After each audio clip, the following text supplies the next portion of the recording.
PowerShell comes in two major editions that every beginner needs to understand.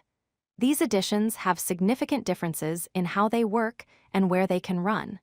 Understanding which version you're using is crucial for your PowerShell journey. There are two main editions of PowerShell.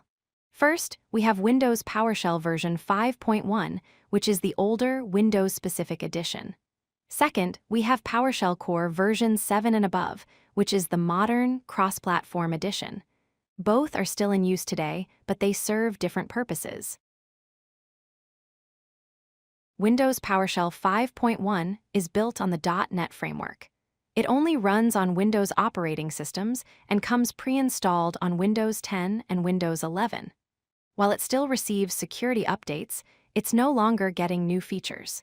This version is in maintenance mode, meaning Microsoft is keeping it stable but not adding new capabilities. PowerShell Core version 7 and above is built on .NET Core and the modern .NET platform. It receives active development with regular updates and new features. This is the future of PowerShell and represents Microsoft's ongoing investment in the technology. It's designed for modern automation needs and cloud environments. One of the biggest advantages of PowerShell 7 and above is cross-platform support. It runs on Windows, Linux, and macOS. This means you can write PowerShell scripts that work across different operating systems, making it incredibly valuable for managing diverse infrastructure and cloud environments.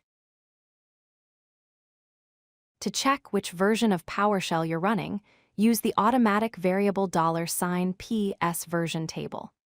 This command displays detailed information about your PowerShell installation, including the version number, edition, and the underlying .NET version.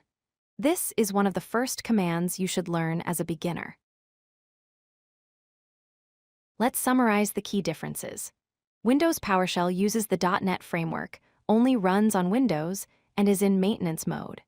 PowerShell 7 and above uses .NET Core or modern .NET, runs cross-platform on Windows, Linux, and macOS, and receives active updates with new features.